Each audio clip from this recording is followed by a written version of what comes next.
Welcome back. This is the second lesson recording for April 20th, 2021. So what are we actually tackling today? We are going to be tackling rotations. We've learned about translation and reflection. Now we're going to be working on rotation, and we're also going to be working on transformation notations. So let's get started. Now if I have this image, this is emoji face, and this is after the transformation. What is the transformation that you notice? Going from this was the original, going to this. Well, you might be thinking, could be, or the orientation has changed. That means it could be reflection or rotation. Now, could it be reflection?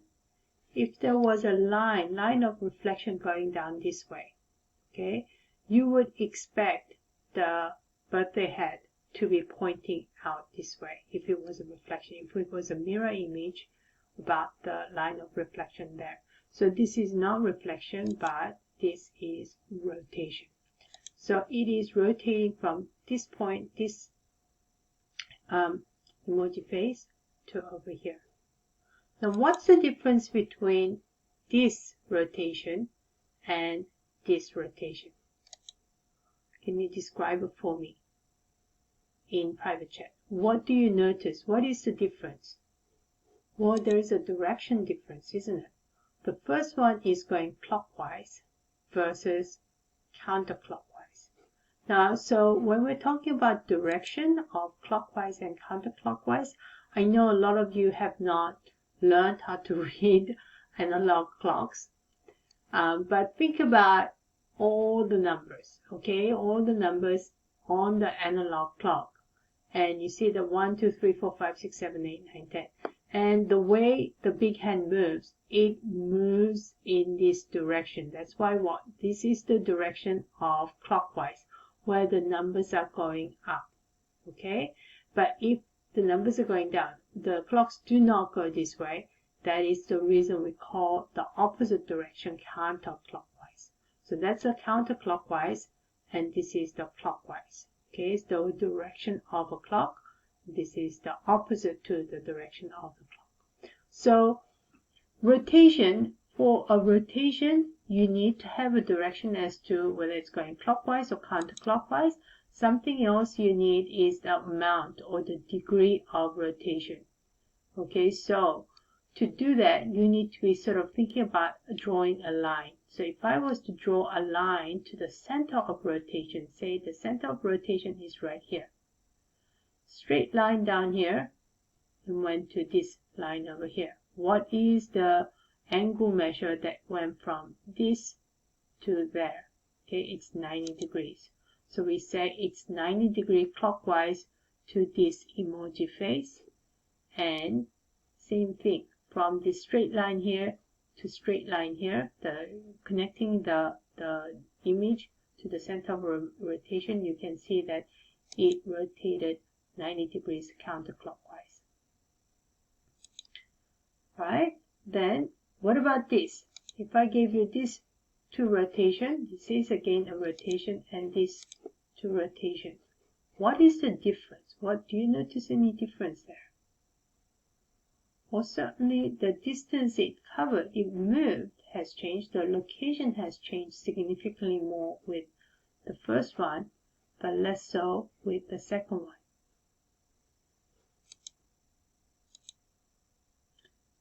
Okay, so what do you notice to be different? So how far it has gone, right? But when you think about the center of rotation, this is sort of the anchor point. Just think of it as the emoji face being tethered to the anchor point or the point of rotation, moving to the second transformed image. Okay, what is the angulation? What is the angle that sort of rotated the original to the transformed image? I would say this is about half of the 90 degrees, so that's 45 degrees. And this is also about 45 degrees as well. Okay, so this is 45 degrees, but what do you notice? But it went much shorter distance, right? Why? Because the point of rotation was closer to the images than the images on the left. So center of rotation is a point, and that is also going to be determining how much the images are going to be rotated by the new position as well as the orientation. So that center of rotation is also important.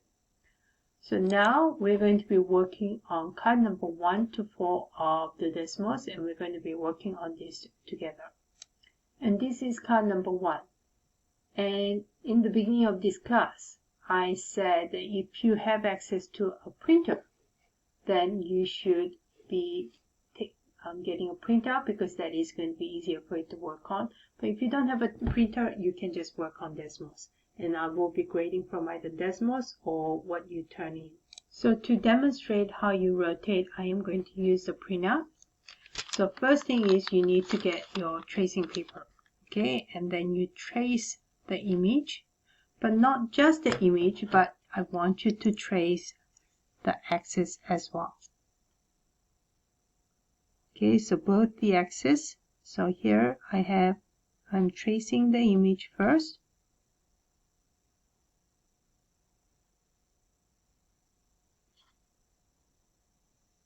And also the axis as well.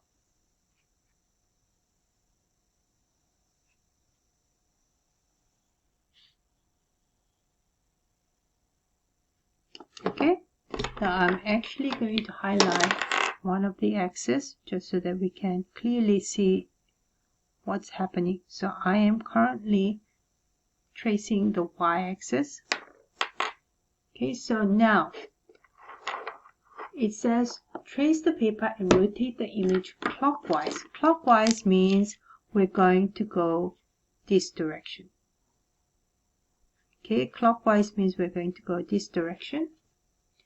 And 90 degrees, that's how much we need to go around the origin. Around the origin means this is my point of rotation. So that means that where is the origin? Origin is right here. That is where you are tethering, or it's the anchoring point. Okay, so I can even put my pencil right there, and I can start just rotating the tracing paper like so. Okay, so it is moving. Okay, notice the angle that green arrow is making. So it is moving and moving and moving. That is about 45 degrees. If I keep moving and keep it moving, that is when the axis meet up. That is 90 degrees. So we have just moved 90 degrees. Okay, how do I know this? Because remember, when this is going from here to there is 90 degrees. Going from here to there is 90 degrees. And each of these is 90 degrees. And altogether, the full revolution is 360 degrees. So we went from here and then moved this to over here. Okay, and so that it wasn't anchored properly. So remember, the points needs to be on the intersection exactly, because that's where the original was. Okay, now that I have rotated 90 degrees clockwise, I can mark each of the vertices so that I can join, and I can check to make sure that I am marking it correctly.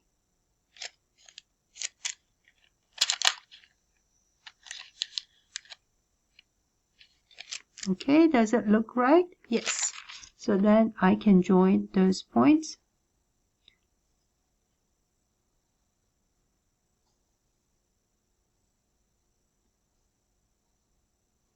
And that's the image of my original rotated clockwise 90 degrees around the origin. Okay, next one is use trace paper and rotate image counterclockwise 90 degrees around the origin. Okay, so this time, again, I'm going to use the same tracing because it's the same image. Okay, now but this time, before we went clockwise like this, that's the direction that clock is going to be moving. But we're going the opposite direction to the clock. That means this direction. And we need to line up that green arrow to be on the x-axis. It used to be the y-axis, now it's x-axis. And that leaves me with 90-degree rotation. Now that I have done it, I can mark my points. Okay, so it's going to be here. And just go flip back and forth to see where the points are.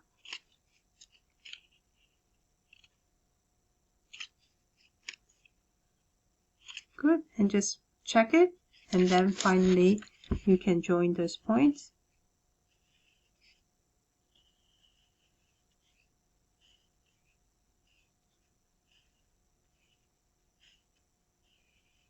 And that's my rotated image. And I can just check it again to make sure that it fits. Alright, so after I have drawn, I can check it again. If I go counterclockwise until that green line matches up, it used to be the y-axis, now it's the x-axis, that it matches up. So I know that I've done it correctly. Alright, so then next, use a tracing paper to rotate image 180 degrees around the origin. Again, it is the same image, so I can use the same thing. Alright, so here we go. Alright, so this time, if I rotate it 90 degrees, it's going to look like this. Okay, 180 degrees means another 90 degrees. So we are going to rotate this further like so. Notice that this does not tell me the direction. 180 degrees does not tell me the direction. It doesn't say counterclockwise or clockwise. It doesn't say that. It doesn't specify. Why do you think that is the case? Well, if I rotate it counterclockwise, this is where I end up with. This is my image. Is going to be looking like this.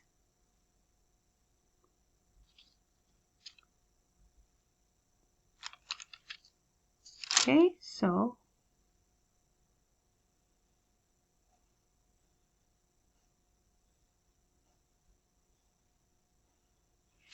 if I rotate it like counterclockwise,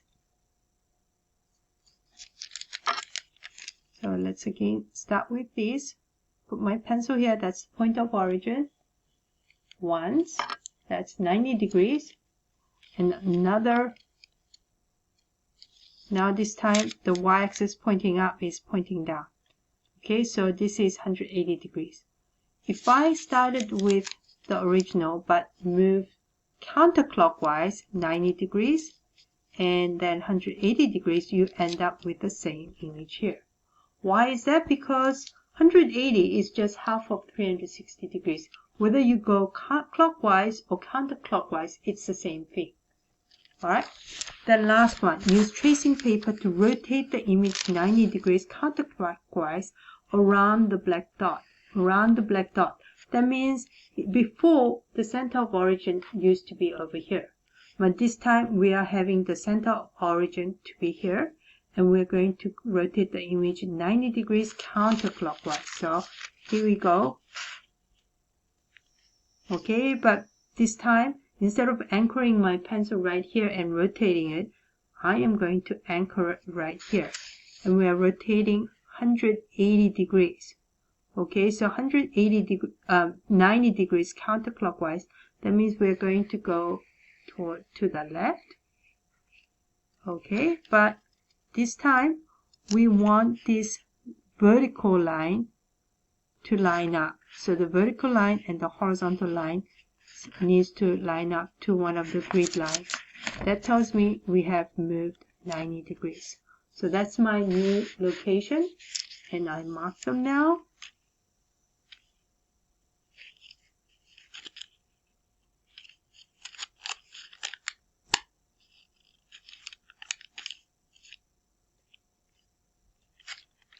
And then I join it, and that is it. I have rotated 90 degrees counterclockwise about the black point.